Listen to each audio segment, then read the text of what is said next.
Hello viewers, আসসালামু আলাইকুম। আমি তারেক। আমি বর্তমানে ডিসকভারি ট্যুরস অ্যান্ড লজিস্টিকে ভিসা কনসালটেন্ট হিসেবে কর্মরত আছি।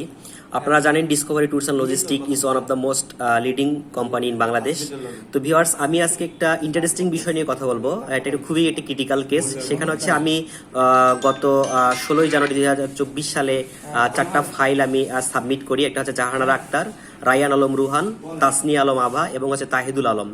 16 জানুয়ারি 2024 সালে। তার মধ্যে ওরা 4 জনের ফ্যামিলি ছিল, কিন্তু 3 জনের ফাইলটা অ্যাপ্রুভ হয়েছে। আর একজন যে বাচ্চা ছিল সেম ছিল। আপনারা জানেন যেহেতু কানাডা হচ্ছে ডকুমেন্টস বেসিস এবং অনলাইনে সাবমিট করতে হয়, সুন্দরভাবে ফাইল ফার্নিশড করতে হয়। আমি সুন্দরভাবে 4 জনের ফাইল ফার্নিশড করছি, কিন্তু তারা রিজন দেখিয়েছে বাচ্চাটার হচ্ছে ইনসাফিসিয়েন্ট ব্যালেন্স। পরবর্তীতে আমি আবার এখানে দেখেন 24 মার্চ 2024 সালে আবার রিঅ্যাপ্লাই করি তাসনিয়া আলম আভা। পরবর্তীতে এটা আবার আমাকে এটা অ্যাপ্রুভ করছে এবং আমি এটা ভিসার রিকোয়েস্ট পেয়েছি।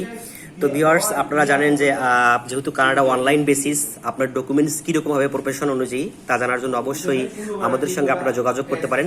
পরবর্তীতে 13 মে 2024 সালে আমি নোটিফিকেশনটা পেয়েছি অরিজিনাল পাসপোর্ট রিকোয়েস্ট, এবং পরবর্তীতে আমি তাদের হচ্ছে অ্যাম্বাসিতে অরিজিনাল পাসপোর্ট রিকোয়েস্ট পেয়েছি তাসনিয়া আলম আভা। পরবর্তীতে তাদের পাসপোর্ট আমি অ্যাপয়েন্টমেন্ট নিয়ে দিয়েছি। পাসপোর্ট বর্তমান সিঙ্গাপুরে আছে এবং আজকে আমি স্ট্যাটাস চেঞ্জ করতেছি। সেখানে দেখাচ্ছে 13/5/2024 থেকে 8/12/2028 সাল পর্যন্ত সে ভিসা পেয়েছে। কিন্তু ভিউয়ার্স, এটা ছিল একটা ক্রিটিক্যাল কেস। ফ্যামিলির 3 জনের ভিসা হয়ে গেছে, কিন্তু একটা বাচ্চা ছিল, সেটা ছিল চাইল্ড।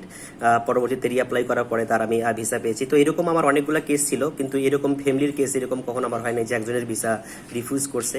তো ভিউয়ার্স, আপনাদের প্রফেশন অনুযায়ী আপনাদের ডকুমেন্টস কি হবে, ডকুমেন্টস কিরকম হবে তা জানতে অবশ্যই আমাদের নিচে দেওয়া কমেন্টস বক্সে আমার সঙ্গে যোগাযোগ করতে পারেন। Thank you viewers, thank you so much. আসসালামু আলাইকুম।